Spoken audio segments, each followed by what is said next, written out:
वालेकुम सलाम। आवाज और बोर्ड क्लियर है? एक बार कंफर्म कर दीजिएगा। आवाज और बोर्ड दोनों क्लियर है? ओके। अंजार, आकिब खान, मलका यास्मीन, गुलाम अली, सबा शेख और क्लास का उभरता हुआ सितारा में है। चलिए, क्लास को शुरू करते हैं। लेकिन क्लास को शुरू करने से पहले एक छोटा सा नोटिस है। आप लोग जो है ये क्लास आईडी जो नोट कर लीजिएगा। 3026, 3026, 322, 322, 089, 3026, 322, 089। ये आपकी टेस्ट सीरीज की आईडी है जो आपकी 20 फरवरी से शुरू होंगी। ठीक है। और आपको जो है वो उसमें कोई फीस नहीं देनी है। No fees. क्लियर है? अगर कोई बच्चा आपका जानने वाला है या वो जुड़ना चाहता है, उसके लिए है 149, यानी कि 149 रुपये उसके लिए फीस है। आईडी दोबारा बता रहा हूँ। 3026, 322, 089। इसे ऊपर जैसे ही आप लोग ऐप के ओपन करते हैं तो उसमें यहाँ पे आता है एंट्री और क्लासरूम आईडी, तो उसमें फिल कर देनी है बस। ठीक है। और अप्रूवल उसी बच्चे को मिलेगा जिस बच्चे ने फैब की फीस जो है वो सबमिट कर दी होगी। मैंने पहले भी कहा था एक दो दिन पहले कि जिसकी फीस पेंडिंग है या जिसने आधी पे की थी वो पूरी कर दे। अब उसमें जो है वो अपना बच्चा जो है वो अपने आप देख ले तो बेहतर है, वरना मुझे ही करना पड़ेगा। टेस्ट सीरीज से भी जाएगा और सारी प्रीवियस क्लास भी उसकी निकाल दी जाएंगी और उसे भी क्लास से निकाल दिया जाएगा। ऑलरेडी एक बच्चे को जो है वो निकाल चुके हैं हम लोग। तो कहीं आपका नंबर ना जाए, इसलिए मैं आपसे पहले कह रहा हूँ, क्योंकि आखिरी मौका चल रहा है, आखिरी वक्त चल रहा है। तो इसमें किसी तरह का आप लोग जो है वो स्ट्रेस ना लें तो बेहतर। वो आप लोगों को खुद पता होगा किसने पे करना है, किसने नहीं करना। अपडेट मत करना कोई भी बच्चा। ठीक है। हाँ, अंजार आपका क्लियर है। जो बच्चे नवंबर से हैं उनका सबका क्लियर है। ठीक है। जो बच्चे नवंबर से हैं उनको नहीं करनी है, उनका सारी चीज क्लियर है। ये जो जनवरी में बच्चे जुड़े हैं उनको करना है। चलिए फिर आगे बढ़ते हैं। आज अपनी क्लास को आगे बढ़ाते हैं और आज हम लोग बात करेंगे उर्दू अदब में एक नए ड्रामा निगार की। ठीक है। ड्रामा निगार जिनका नाम है इम्तियाज अली ताज। आज हम लोग बात करेंगे इम्तियाज अली ताज के हवाले से। इनसे सवाल सबसे पहले यही पूछा जाता है कि वो कौन सा अदीब है या वो कौन सा शायर है जिसको कत्ल किया गया। कत्ल किया गया या जिस पर हमला किया गया। हमला किया गया। तो आंसर हो जाएगा इम्तियाज अली ताज। सर एक क्वेश्चन है, पूछे बेटा, क्या क्वेश्चन है आपका?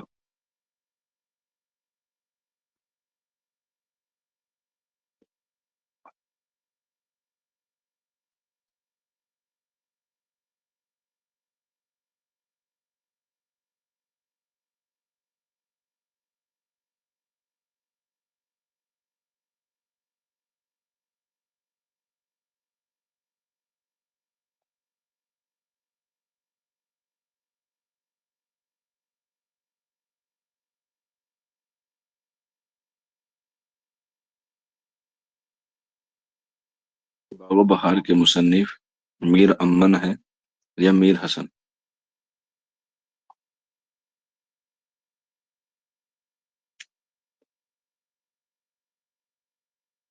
छोटी बच्ची हो गया तुम। हम्म। छोटी बच्ची हो गया तुम।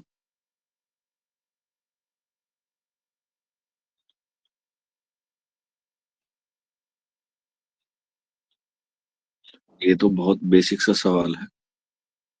हम्म, डाउट था मतलब ये डाउट का कहाँ से आ जाएगा। बागो बहार नस्र में है। मीर अमन नस्र में आते हैं। मीर हसन शायरी में आते हैं। मीर अमन दहलवी है। ये तो 8वीं 9वीं क्लास के बच्चों को पता चल जाता है। अगर डाउट है तो समझ में भी आता है कि भाई हाँ, ये बहुत बड़ा डाउट है। मीन्स डाउट का एक लेवल होता है कि हाँ इसमें डाउट हो सकता है। जैसे ये क्वेश्चन हो सकता है कि सर बागो बहार में कौन सा दरवेश कौन से मुल्क का है। इसमें कंफ्यूजन हो सकता है, इसमें डाउट हो सकता है। ठीक, अच्छा। चलिए फिर आकिब खान कह रहे हैं मासूम है बेचारी, तो चलो छोड़ देते हैं। चलिए फिर खैर वापस आ जाते हैं इम्तियाज अली ताज पे। और इम्तियाज अली ताज को जो है वो कातिलों ने जो है वो क्या कर दिया था, हमला कर दिया था चोरी की वजह से। और इनको जो है वो क्या मारी गई थी, गोली मारी गई थी, जिस वजह से इनका इंतकाल हो गया था। लेकिन इंतकाल से पहले इनके नाम की बात कर लेते हैं। सैयद इम्तियाज अली ताज। सैयद इम्तियाज अली ताज, इनका असल नाम, पैदाइश 900 में हुई है लाहौर में, और वफात हुई है 1970 में, 1970 में, लाहौर में ही। ठीक है, इसी से मिलती जुलती एक और डेट ऑफ बर्थ है 1800 में, और वफात हुई है उनकी 1852 में। ये दोनों की डेथ, यानी कि इन दोनों का इंतकाल एग्जाम में जो है वो पूछा जाता है। ठीक है। सर क्लास में लिखी कुछ और पीडीएफ में कुछ। बेटा क्लास में जो चीज पढ़ाई जा रही है वो ऑथेंटिक होती है, ध्यान रखिएगा। अगर कभी भी पीडीएफ में या क्लास की कोई मिसमैच रहे तो क्लास का सही माना जाएगा। ठीक है? क्योंकि हो सकता है टाइपिंग में मिस्टेक हो जाए। तो यहाँ आ जाएगा मोमिन खा मोमिन। और मोमिन खा मोमिन की कहाँ से गिर के हुई थी, कोठे से गिरकर मौत हुई थी। और इनको जो है वो कातिलों ने कोठे पर ही क्या मारी थी, गोली मारी थी। क्योंकि ये गर्मियों के महीने में क्या कर रहे थे, सो रहे थे। और चोर जो है वो क्या करने आए थे, चोरी करने आए थे। और बस इन्होंने जो है वो सैयद इम्तियाज अली को सोते हुए देखा, और वहीं पर जो है वो उनको गोलियों से क्या किया, भून दिया, या कह सकते हैं गोलियों से उन पर जो है वो हमला कर दिया। और उनका जो है वो इंतकाल हो गया। इसके बाद इनके वालिद का नाम, इम्तियाज अली ताज के वालिद का नाम मौलवी सैयद मुमताज अली। इनके वालिद का नाम सैयद मुमताज अली। और इनकी वालदा का नाम, इनकी वालदा का नाम मोहम्मदी बेगम। इनकी वालदा का नाम मोहम्मदी बेगम। इनके जो वालिद हैं सैयद मुमताज अली, इन्होंने क्या किया था, एक एनजीओ बनाया था। और उस एनजीओ का नाम था दारुल इशाअत। दारुल इशाअत कहाँ पर, लाहौर में। और कब बनाया इसे, 1898 में, 1898 में एक एनजीओ बनाया। एनजीओ को उस जमाने में हम लोग इदारे कहते हैं। जैसे आपने पता होगा सर सैयद ने क्या किया है, अलीगढ़ तहरीक की इब्तिदा की है। ठीक है, लेकिन अलीगढ़ तहरीक की इब्तिदा के लिए उन्होंने पहले एक सोसाइटी बनाई थी। कोई बच्चा बता सकता है उस सोसाइटी का क्या नाम है, उस सोसाइटी का क्या नाम है। बिल्कुल, साइंटिफिक सोसाइटी। और साइंटिफिक सोसाइटी कब बनाई उन्होंने, ठीक है आकिब, गाजीपुर में बनाई कब है, ईयर बताओ।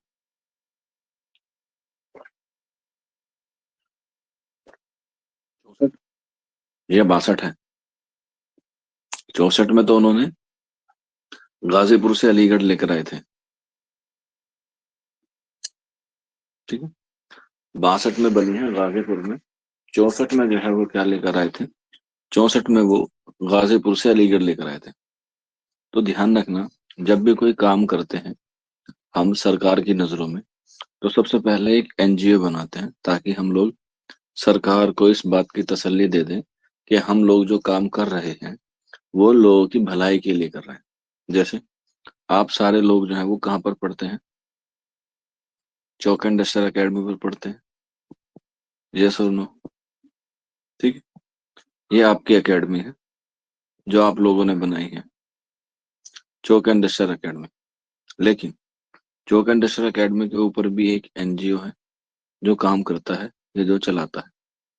आप लोग उस नाम से जो है वो बखूबी वाकिफ होंगे, और वो एनजीओ है हमारा खिदमत फाउंडेशन। खिदमत फाउंडेशन। तो इसी तरीके से जब भी हम लोग कोई काम करते हैं, या जब भी हम लोग सरकार को बताने के लिए कोई काम करते हैं, तो पहले हमें एक एनजीओ खोलना पड़ता है, और फिर जो है वो उसके जेर असर हम लोग काम करते हैं। तो सर सैयद ने भी जो सबसे पहले तहरीक शुरू की, वो 1862 में साइंटिफिक सोसाइटी बनाई, और उसी साइंटिफिक सोसाइटी के जेर असर ही 1866 1866 में पहला अखबार निकाला था, जिसका नाम था the Aligarh the Aligarh institute gadget. ठीक, गैजेट। ये इन्होंने रिसाला था जो इंग्लिश में निकाला था 1866 में, और इसी के जेर असर जो है वो तहजीबुल अखलाक निकाला। यानी कि हम लोग जो है वो, जैसे मैंने आपको कल बताया था ना कि हम लोग पहले बैनर बनाते हैं, उसके बाद फिल्म बनाते हैं। आगाह सर काश्मीरी के हवाले से बात की थी ना, तो ऐसे ही पहले हम लोग एनजीओ बनाते हैं, फिर एनजीओ के साथ मिलके हम लोग जो है वो अलग अलग तरीके से काम करते हैं। क्यों? क्योंकि हमें जो है वो गवर्नमेंट के साथ हाथ मिलाना है डेवलपमेंट के लिए।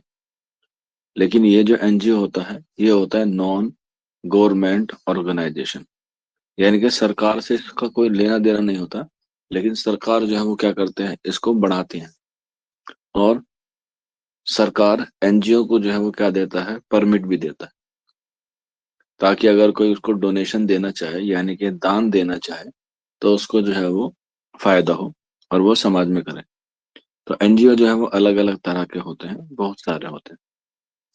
तो उस जमाने में ये क्या था, इदारा था दारुल इशाअत, जो चलाते थे कौन, सैयद मुमताज अली ताज।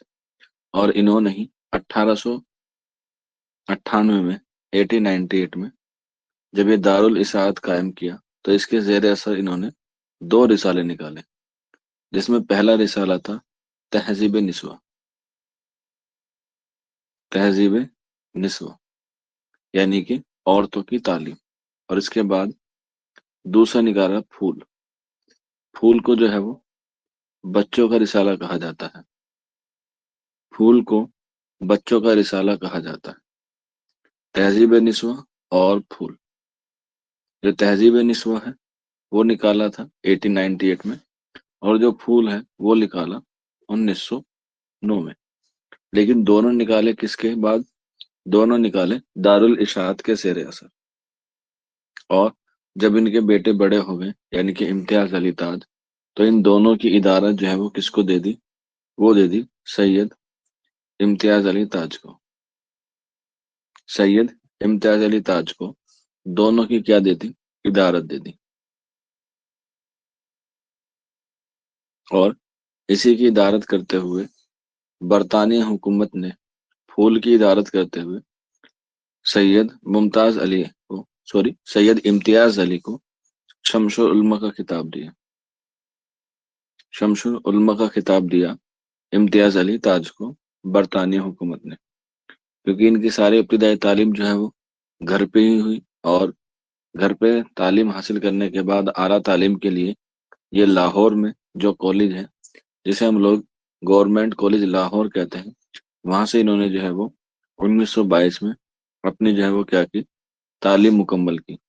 लेकिन तालीम मुकम्मल करने के साथ साथ इनको जो है वो क्या था, बहुत शौक था सहाफत का, क्योंकि इब्तिदा से ही जो इनके वालिद मोहतरम थे वो सहाफत में क्या रखते थे, दिलचस्पी रखते थे। इसीलिए इन्होंने स्कूल के ज़माने में ही, यानी कि 1918 में, 1918 में अपना खुद का एक रिसाला निकाला, जिसका नाम क्या था? कहकशां।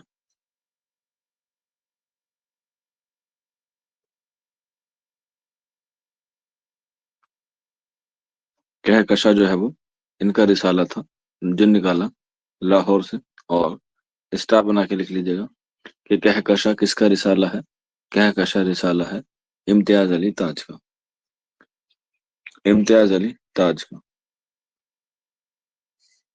इसके बाद इन्होंने जो है वो अपनी अदबी खिदमात को अंजाम देना शुरू हुआ। और जब हिंदुस्तान और पाकिस्तान का बंटवारा हुआ 1947 में, तो ये तकसीम हिंद के बाद कहाँ चले गए? पाकिस्तान चले गए। हालांकि वैसे तो पाकिस्तान में ही पैदा हुए थे, लेकिन फिर ये पाकिस्तान में चले गए। किसके साथ? अपने पूरे परिवार के साथ, जिसमें इनका परिवार था। 1935 में इनकी जो शादी हुई, या इनकी जो बेगम थी, 1935 में इनकी बेगम का नाम था, जो एग्जाम में जो है वो अक्सर जो है वो कभी कभी पूछ लिया जाता है, और वो है हिजाब इस्माइल। हिजाब इस्माइल, ये इनकी क्या है? बीवी का नाम है, जो शादी के बाद हो गई थी। हिजाब इम्तियाज अली ताज। हिजाब इम्तियाज अली ताज, शादी के बाद हिजाब इम्तियाज अली ताज। और ये क्या थी? अपने आप में एक मशहूर अफसाना निगार थी। मशहूर अफसाना निगार थी इम्तियाज अली ताज की बीवी, जिसका नाम था हिजाब इस्माइल, या कह सकते हैं हिजाब इम्तियाज अली ताज। इनकी एक बेटी थी, जिसका नाम था क्या? यास्मीन। इनकी एक बेटी थी, जिनका नाम था यास्मीन। और अपनी बेटी के लिए इन्होंने जो है वो एक ड्रामा भी लिखा है, जिसका नाम क्या है? यास्मीन ही। जिसका क्या नाम है? यास्मीन ही। और इसी के बाद जब ये पाकिस्तान चले गए, तो वहीं पर एक रात ये सो रहे थे, और वहीं पर जो है वो इनका इंतकाल हो गया। हालांकि इंतकाल से पहले उन्होंने जो है वो काफी ऐसे काम किए, जिससे पाकिस्तानी हुकूमत ने भी क्या किया? इनका जो है वो सरफराज किया। इनको जो है वो बहुत सारी चीजें जो है वो अता की। हिंदुस्तान में इनको मलिकुल शोरा मिला। और पाकिस्तान बनने के बाद वहां पर 1958 में, यानी कि 1958 में, पाकिस्तान की हुकूमत ने इनको जो वहां का सबसे बड़ा अवार्ड माना जाता है, वो है सितारा इम्तियाज। सितारा इम्तियाज से उनको जो है वो सरफराज किया गया 1958 में। 1958 में। और इसी अवार्ड के बाद पाकिस्तान में एक तहरीक थी, जिस तहरीक का नाम था मजलिस तरक्की अदब। मजलिस तरक्की अदब। और इसके जो है क्या बने? चेयरमैन बने, या हम लोग कह सकते हैं इसके जो है वो डायरेक्टर बने 1958 में। यहाँ पर मुझे एक सवाल आप लोगों से पूछना है। मुझे ये बता दीजिए कि 1958 में किसकी वफात हुई?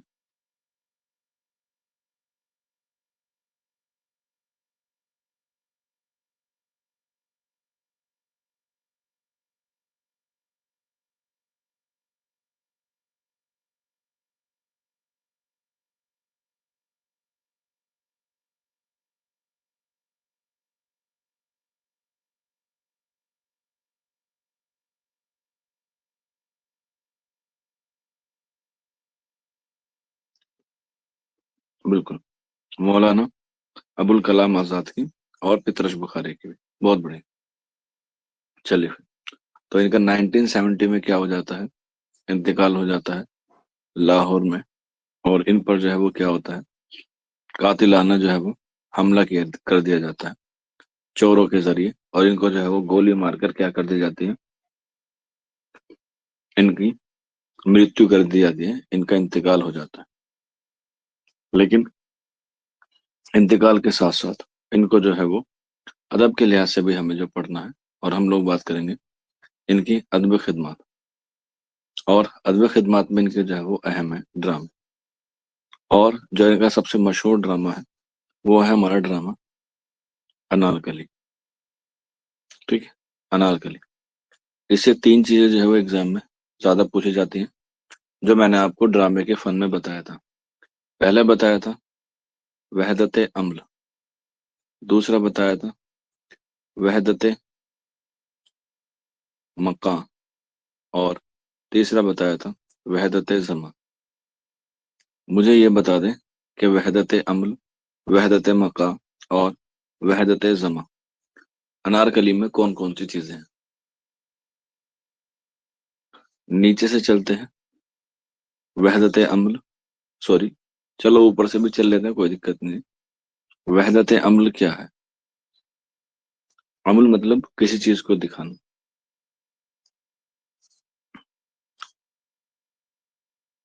बिल्कुल, मलका यास्मीन ने सही जवाब दिया है। वहदत अम्ल है इसका अलमिया। ठीक है, क्योंकि इसमें जो है वो अम्ल जो है वो जंग का है। ठीक है, पहला हो गया इसमें। अलमिया है इसका, अम्ल जो है वो है जंग।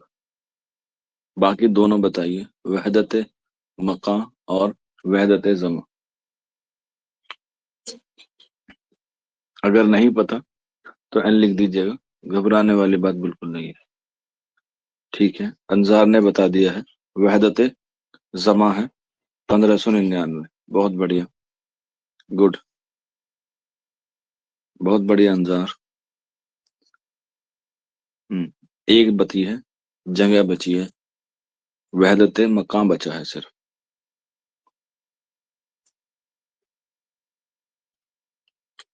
बिल्कुल, अंजार ने सही जवाब दिया है, आंसर हो जाएगा लाहौर। ठीक है, ये तीनों चीजों इससे रिलेटेड है, अनारकली से। वहदत अम्ल अलमिया है, वहदत मकान के ये कहाँ पर फिल्माया गया है, लाहौर में। और इसको दिखाया जो कहाँ गया है, किस वक्त पर दिखाया गया है, वो है 1599। यानी कि इसमें जो कहानी पेश की गई है वो अकबर के काल की पेश की गई है, और अकबर का काल जो है वो 1599 में ही आता है। ठीक है, वेरी गुड, मलका यास्मीन और अंसार। तो ये इसकी एक अहम चीज थी जो एग्जाम में आपसे पूछी जाएगी। उसके अलावा कि ये जो ड्रामा अनारकली है, पूछा जाता है कि ये किसकी फरमाइश पर लिखा गया, तो आंसर हो जाएगा, ये लिखा गया पितरश बुखारी की फरमाइश पर। और किसके लिए लिखा गया या किसका इंतसाब था, तो इंतसाब था अपनी बीवी हिजाब इस्माइल के नाम। हिजाब इस्माइल के नाम क्यों लिखा गया था? क्योंकि इनकी बीवी नाराज होके चली गई थी।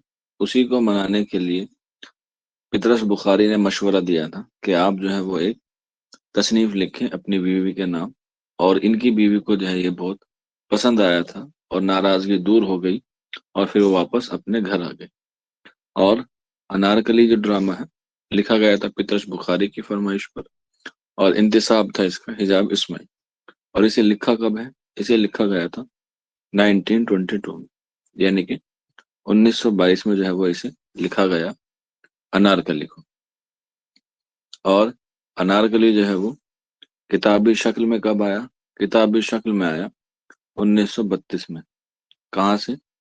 दारुल इशात से, जो एनजीओ था उसी ने जो है वो इसको शाये किया 1932 में। और इसको ही, यानी कि ड्रामा अनारकली को ही, जदीद उर्दू का, जदीद उर्दू कह सकते हैं या जदीद ड्रामा कह सकते हैं, जदीद ड्रामे का आगाज कहा जाता है, या बानी माना जाता है, या जदीद उर्दू ड्रामे का पहला ड्रामा जो है वो अनारकली को माना जाता है। अनारकली को माना जाता है जदीद उर्दू का पहला ड्रामा अनारकली है। और अनारकली जो है वो ड्रामा है, और इसमें जो है वो अलमिया ड्रामा है, क्योंकि इसमें जो है वो जंग का बयान होता है, या इसमें जो है वो जंग के हवाले से बात की गई है। और जंग किस में होती है? जंग होती है शहजादा सलीम में और बादशाह अकबर में। बादशाह अकबर में जंग होती है। किसके लिए होती है? एक हीरोइन होती है जो होती है अनारकली। तो इसमें ये तीन किरदार हैं जो मेन है, सलीम, बादशाह और अनारकली। ठीक है। और ये जो तीन हैं, सलीम, अकबर और अनारकली, इन तीनों की जो कशमकश है वो तीन एक्ट में जो है वो पेश की गई है। और वो तीन एक्ट कौन कौन से हैं? पहला है इश्क, दूसरा है रक्स और तीसरा है मौत। ये नाम है, याद रख लीजिएगा। एग्जाम में बहुत बार पूछे गए हैं कि ड्रामा अनारकली के एक्ट के क्या क्या नाम है। तो पहले आएगा इश्क, उसके बाद आएगा रक्स और उसके बाद आएगा मौत। तो तीन किरदार अहम है और तीन जो है वो इसके हिस्से हैं, इश्क, रक्स और मौत। अब इन एक्ट में जो है वो सीन भी है, हालांकि सीन आपसे नहीं पूछेगा, लेकिन फिर भी मैं आपको जो है वो लिखवा देता हूँ। इन तीन एक्ट में टोटल जो है वो 13 सीन है। इन तीन एक्ट में टोटल जो है वो कितने सीन है? 13 सीन है, जिसमें पहले में 4 है, दूसरे में 4 है और पांच जो तीसरे में 5 है। 4 4 5। पहले में 4 सीन, दूसरे में 4 सीन और तीसरे में 4 सीन, सॉरी तीसरे में 5 सीन। लेकिन आपको यही याद रखना है, इश्क, रक्स और मौत। आपसे सवाल किया जाएगा कि ड्रामा अनारकली के दूसरे एक्ट का क्या नाम है? तो दूसरे एक्ट का नाम है क्या? रक्स। तीसरे एक्ट का क्या नाम है? मौत। हमें बताइए, मौत में कितने मनाजिर हैं या मौत में कितने सीन हैं? तो आप बताएंगे सर 5 सीन हैं। ठीक है। इस तरीके से जो है वो ड्रामा अनारकली में आपसे जो है वो एग्जाम में जो है वो सवाल पूछता है। इसके अलावा ड्रामा अनारकली में जो है वो और बहुत सारी चीजें हैं जो एग्जाम के हवाले से जो है वो पूछी जाती हैं, वो भी आप लोग जो है वो लिख लीजिएगा, ताकि एग्जाम में आपसे जो है वो सवाल गलत ना हो। अगर बात करें इसके खुलासे की, तो खुलासा को समझने के लिए पहले इसके किरदार आप लोगों को पता हो। सबसे पहले आते हैं हमारे पास बादशाह सलामत, अकबर। इसके बाद अकबर के बाद जो दूसरा किरदार आता है वो होता है शहजादा, जिसका नाम होता है सलीम। ठीक है। कोई बच्चा बता सकता है, सलीम जब बादशाह बनता है, सलीम जब बादशाह बनता है उसका नाम क्या होता है? बिल्कुल, आंसर हो जाएगा जहांगीर होता है। सलीम का ही नाम है जहांगीर। और जब सलीम पैदा होता है तो उसका नाम क्या होता है? जब सलीम पैदा होता है तो उसका नाम क्या होता है, जो अकबर कहता है? बिल्कुल, आकिब खान ने सही जवाब दिया है, आंसर हो जाएगा शेखू बाबा। और सलीम जो है वो अकबर सलीम का नाम सलीम क्यों रखता है? सलीम का नाम सलीम अकबर क्यों रखता है? बिल्कुल, आकिब खान ने सही जवाब दिया है, क्योंकि जलालुद्दीन मोहम्मद अकबर सलीम चिश्ती के क्या थे? मुरीद थे। और माना जाता है कि उन्हीं की दुआओं से जो है वो उनके यहाँ पर जो है औलाद हुई थी, सलीम चिश्ती की दुआओं से। तो इसीलिए जो है वो उन्होंने अपने बेटे का नाम रखा क्या? सलीम। लेकिन बाद में उसने अपना चेंज करके क्या रखा? जहांगीर। यहीं पर एक सवाल और आता है कि अकबर का असल नाम क्या है? अकबर का असल नाम क्या है? ये जो बादशाह था अकबर, उसका असल नाम क्या है? बिल्कुल, अंजार ने सही जवाब दिया है, आंसर हो जाएगा बदरुद्दीन। बदरुद्दीन। ठीक है, वेरी गुड। तो अकबर का असल नाम है बदरुद्दीन। सलीम का असल नाम क्या है? शेखू या जहांगीर भी आ जाए तो आप लोग लगा सकते हैं। उसके बाद नेक्स्ट है हमारे पास अनारकली। ये किरदार है अनारकली। और अनारकली का असल नाम क्या है? ये जो है वो क्या होती है, कनीज होती है। और अनारकली का जो असल नाम था वो था नादिरा, और इसको जो है ये लकब देता है कौन, अनारकली का अकबर। ठीक। हालांकि नादिरा जो है वो एक क्या होती है, कनीज होती है, जो राजा महाराजाओं के हरम में रहती है। तो इसी तरीके से अनारकली जो है वो अकबर के हरम में रहती है। लेकिन अनारकली से पहले उसके हरम में एक और कनीज थी जिसका नाम था दिल आराम, जो इस ड्रामे की क्या है, विलन भी है। दिल आराम, दिल आराम जो है वो किसी काम से अपने गांव चली जाती है, तो उसी की जगह पर जो है वो अनारकली आती है। अनारकली के साथ साथ हरम शरा में या अकबर के पास अनारकली की छोटी बहन भी आती है। ठीक। नाम याद रख लीजिएगा, नाम है सुरैया। मोस्ट इंपोर्टेंट है, पूछा जाता है अनारकली और सुरैया में क्या रिश्ता है, तो बहन का रिश्ता है। अनारकली की छोटी बहन का नाम क्या है, तो सुरैया है। ठीक है, क्योंकि सुरैया ही जानती है, या सुरैया ही सलीम से और अनारकली से मुलाकात कराती है, कौन, सुरैया। और इनकी मुलाकात को अंजाम देने का काम करता है सलीम का दोस्त, सलीम का दोस्त, जिसका नाम क्या होता है, जिसका नाम होता है बख्तियार। और सलीम जो है वो दिल आराम का क्या करता है, पर्दा फाश करता है। पर्दा फाश करता है कौन, बख्तियार।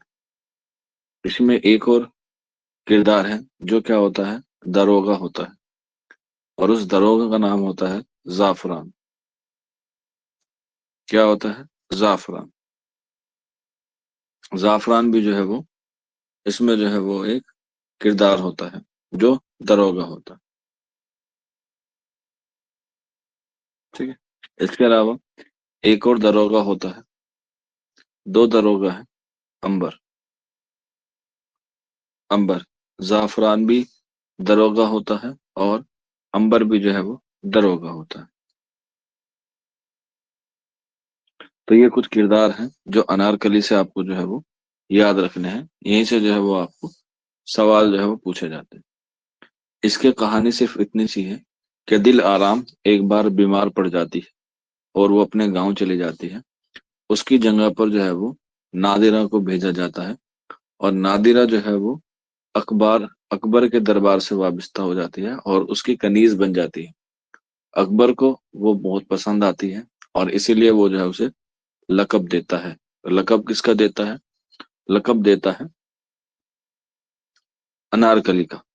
और जब अनारकली की मुलाकात सलीम से होती है, तो सलीम जो है वो उससे इश्क कर बैठता है, और इस इश्क को परवान चढ़ाने में काम देती है सुरैया, जो अनारकली की बहन होती है। और यहीं पर जो है वो जो विलन होता है दिल आराम, वो जो है वो वापस लौट के आ जाती है। और जब उसको पता चलता है कि मेरी जगह जो है वो इसने ले ली है, तो वो अकबर को जो है वो भड़काती है कि अनारकली जो है वो आपके बेटे यानी कि सलीम को अपने वश में करके और इस मुगलिया सल्तनत पर जो है वो राज करना चाहती है, और वो रानी बनना चाहती है। लेकिन अनारकली का ऐसा कोई मकसद नहीं होता। और इसीलिए एक बार महफिल जमती है, और उस महफिल में दिल आराम ऐसा चीज करती है और ऐसा सेटअप लगाती है कि अकबर को पता चल जाता है कि अनारकली और सलीम के बीच में कुछ गुफ्तगू हो रही है। लेकिन दिल आराम जो है वो उस मजलिस से पहले अनारकली को एक ऐसा पदार्थ या एक ऐसा लिक्विड पिला देती है जिससे वो क्या हो जाती है, नशे में हो जाती है, और उसे ख्याल नहीं रहता कि लोग उसे देख रहे हैं। वो भरी महफिल में जो है वो सलीम की तरफ को इशारा करती है, जिससे अकबर को जो है वो एक गुस्सा आता है, और उसी गुस्से में जो है वो अकबर यानी कि जलालुद्दीन मोहम्मद अकबर अनारकली को दीवार में जो है वो चिनवाने का हुक्म दे देता है, और उसे जो है वो कैद कर लेता है। और उसी कैद से जो है वो सलीम उसे छुड़ाना जाता है। तो दिल आराम और दरोगा ये सारी बात जो है वो अकबर को बता देते हैं कि अनारकली ने सलीम को जो है वो बुलाया था, और अकबर को कत्ल करने का उन्होंने क्या बनाया है, प्लान बनाया है। इससे जो है वो अकबर और आग बबूला हो जाता है, और इसी आग बबूले के अंदर सलीम में और अकबर में जंग होती है। और जब वो जंग से वापस आता है सलीम, तो पता चलता है कि अकबर ने अनारकली को दीवार में चिनवा दिया है। और इस तरीके से ये पूरा जो ड्रामा है वो क्या हो जाता है, खत्म हो जाता है।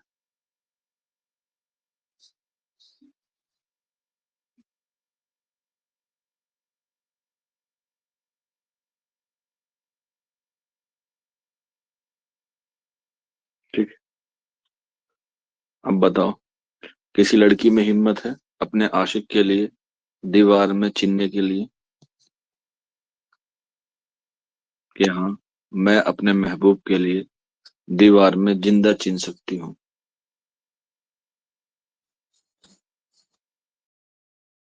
हम्म। अभी के जमाने में भी नहीं है और पहले के जमाने में भी नहीं है। आप पूरी हिस्ट्री, पूरा तारीख उठा के देख लीजिएगा, कहीं पर भी आपको ऐसा नहीं मिलेगा कि कोई लड़की प्यार में पागल फिर रही हो। आप देखते हैं सड़कों पे फटे पुराने कपड़े, बाल बड़े बड़े, नाखून बड़े बड़े, सिर्फ और सिर्फ लड़के ही बेचारे घूमते फिरते हैं। लड़कियों को क्या हो जाता है, घर में बंद कर दिया जाता है, अब इसके हाथ पीले कर दो। अब लड़का क्या करे बेचारा, उसे तो कमाने निकलना पड़ता है, तरह तरह की बातें सुननी पड़ती है। हम्म। शादी भी हो जाती है, और जोड़ा भी उसकी पसंद का होता है। एक दिन याद होती है, 2 दिन याद होती है, 3 दिन याद होती है, फिर क्या हो जाती है, फिर भूल जाती है। और बेचारे लड़के, शादी भी हो गई, बच्चे भी हो गए, फिर भी उसे याद रखते हैं। पता नहीं कौन से जमाने की फोटो उसको छुपा के रखते हैं, कौन सी किताब के पन्नों में उसको डाल के रखते हैं। ये कहानी फर्जी है या सच्ची? बेटा सच्ची कहानी है ये तो। ड्रामा अनारकली तो सच्ची है, इसी पर तो फिल्म बनी है। मुगले आजम आप लोगों ने फिल्म देखी होगी, वो इसी पर बनी है। ये कहानी सच्ची है।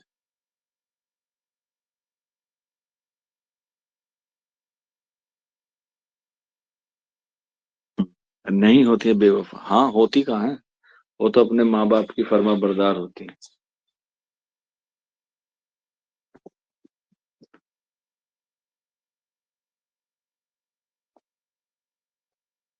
चलिए फिर, तो ड्रामा अनारकली जो है वो इस तरीके से खत्म हो जाता है। ये कहानी सच्ची है, और आप भी सच्चे हैं। गुलाम अली को बहुत जानने का शौक है, बताओ बताओ कर रहा है, बताओ भाई इसे, इसे आजाद करो।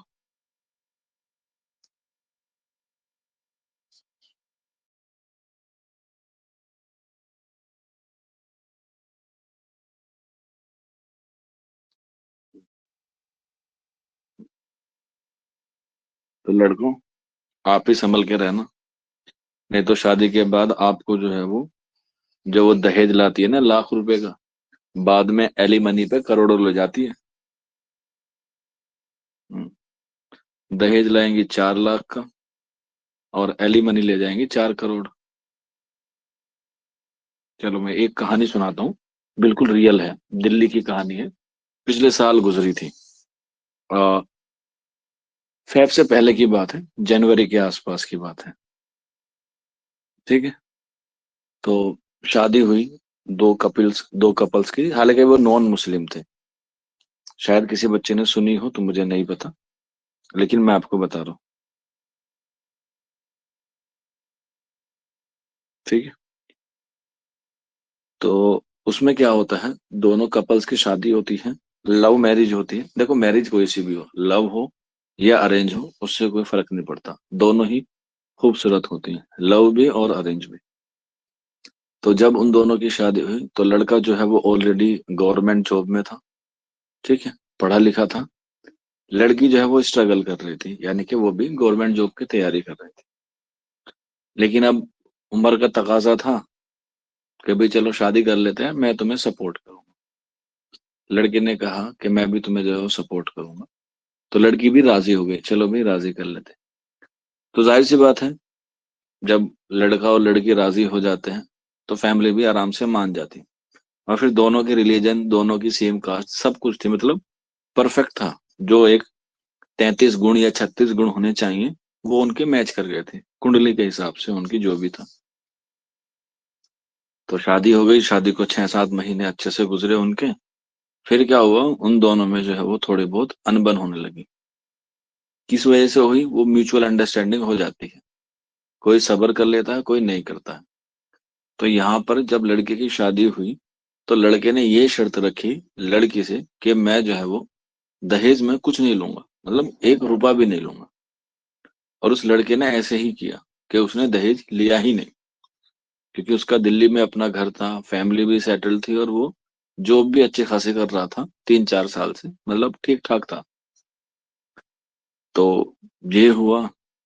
अब फिर 6-7 महीने बाद उनका जो है वो डिवोर्स हो गया, तलाक हो गया। अब देखो, इंसानियत तो ये कहती है कि जब सामने वाले ने दहेज नहीं लिया, तो आपको भी एलिमनी लेनी नहीं चाहिए। हालांकि कानून में एलिमनी का प्रावधान है, तो आपको लेनी नहीं चाहिए थी। लेकिन उस लड़की ने क्या किया, एलिमनी के तौर पे 1 करोड़ रुपया लिया। और ये बात बिल्कुल सच्ची है, लास्ट ईयर की ही बात है। अब उसने बेचारे ने ना तो कुछ पैसे लिए थे, ना ही कुछ धन दौलत ली थी। उसने तो सिर्फ लड़की से प्यार किया, और वो जो है उसे बिहा कर ले आया। ऐसे भी नहीं कि अभी भगा कर लेके गया, बिल्कुल इज्जत से घर गया था, और पूरे रीति रिवाज, रस्मों से जो है वो उसको अपना बना कर लेके आया।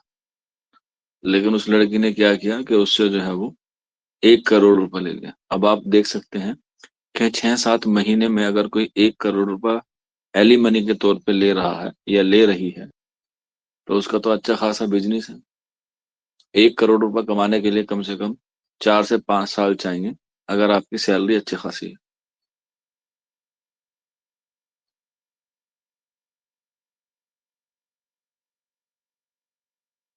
ठीक है ना। तो ये जो है एक बहुत अलग तरीके से ट्रेंड चलता है।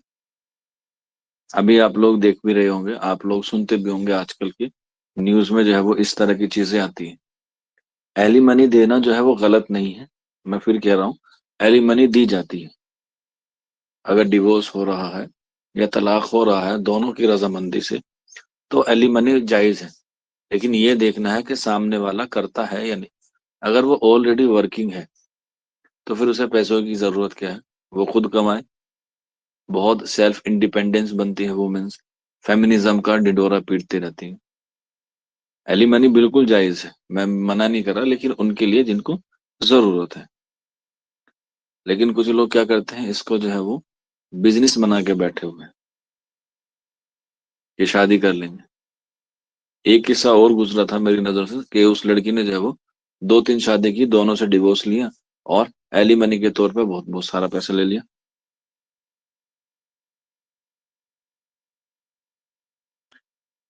तो इसका जो है वो अच्छा खासा बिजनेस भी चलता है ऐसे। तो इस तरीके से, अब जैसे ये कुछ 4-5 दिन चलेंगे, तो इसमें बहुत सारे वादे होंगे, प्रोमिस होंगे, XYZ होगा, सब कुछ होंगे आपकी जनरेशन के हिसाब से।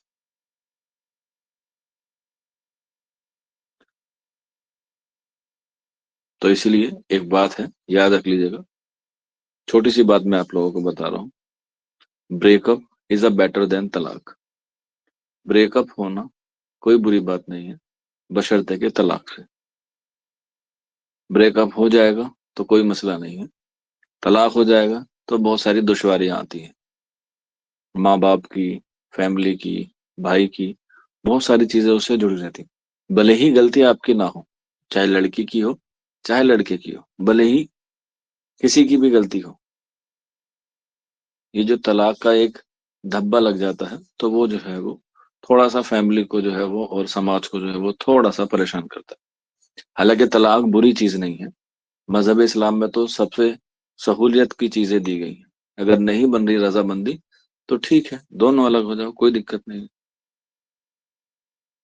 कोई दिक्कत ही नहीं है।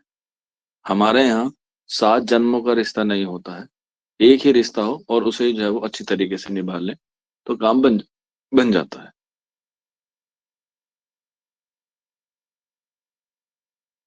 ठीक है।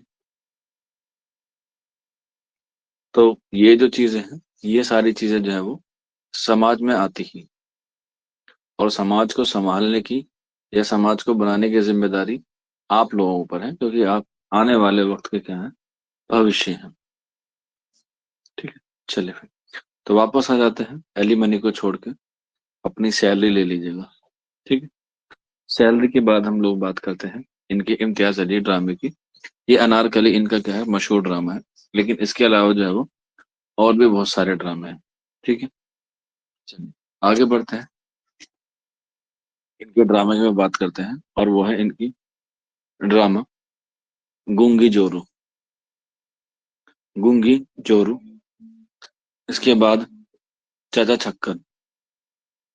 चाचा छक्कन, डबल स्टार बना के लिख लीजिएगा, चाचा छक्कन पे। इसके बाद कुर्तबा का काजी। कुर्तबा का काजी। इसके बाद नेक्स्ट लिख लीजिएगा, शाहजहां। ठीक है। शाहजहां। शाहजहां के तीन बेटियां थी, ध्यान रख लीजिएगा, और उन तीन बेटियों में से दो बेटियों के ड्रामे लिखे हैं इम्तियाज अली ताज ने, जिसमें से जो पहली बेटी थी वो थी रोशन आरा। ठीक है, रोशन आरा। इसके बाद दूसरी बेटी थी जहां आरा। इन दोनों के ऊपर ड्रामे लिखे हैं इम्तियाज अली ताज ने, रोशन आरा और जहां आरा। आप लोगों में से बहुत सारे लोग आगरा गए होंगे ताजमहल देखने। तो ताजमहल के अंदर एक मस्जिद है जिसका नाम है क्या, मोती मस्जिद। आप लोगों ने अगर देखा हो या पढ़ा हो, तो वो जो मोती मस्जिद है वो बनाई है किसने, रोशन आरा ने बनवाई है। किसने बनवाई है, रोशन आरा ने। इसी के अलावा आप लोग दिल्ली में देखते हैं जामा मस्जिद, और जामा मस्जिद के पास में एक बाजार है जिसका नाम क्या है, मीना बाजार। ठीक है। उस मीना बाजार की जो इब्तिदा है वो भी किसने करी थी, रोशन आरा ने ही की थी। और मीना बाजार सिर्फ और सिर्फ खवातीनों के लिए था। इसके अलावा आप लोग देखते हैं लाल किला। लाल किला में भी एक मस्जिद है, उस मस्जिद का नाम भी क्या है, मोती मस्जिद है। वो किसने बनवाई थी, मोती मस्जिद, वो बनवाई थी रोशन आरा के भाई ने। कोई बच्चा बता सकता है रोशन आरा का भाई कौन था, या शाहजहां का बेटा कौन था।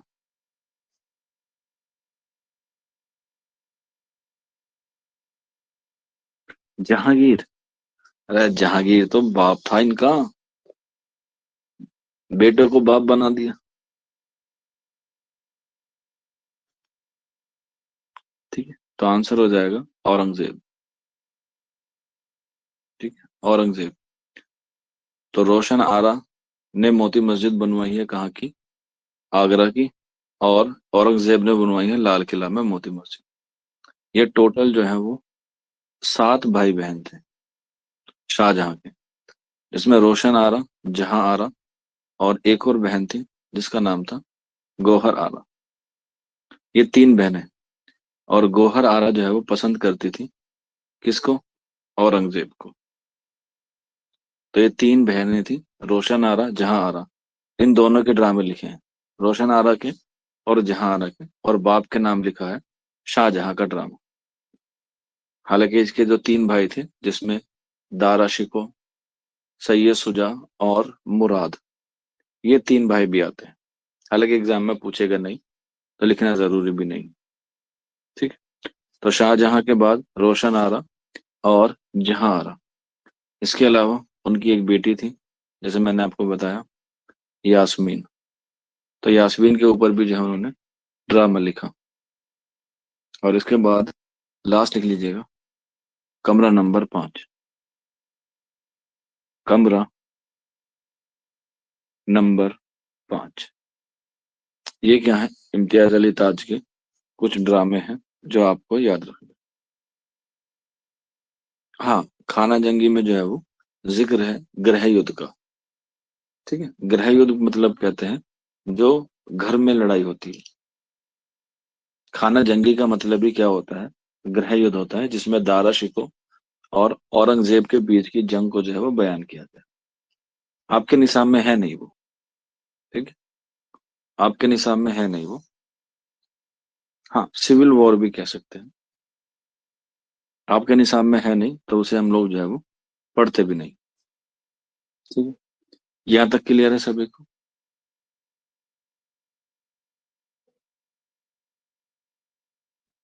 ठीक है, चलिए। तो नेक्स्ट हेडिंग डाल लीजिएगा, आगरा बाजार। ठीक। आगरा बाजार। और इसके मुसन्निफ हैं हबीब तनवीर। इसको हम लोग कल की क्लास में करेंगे, आज की क्लास में हम।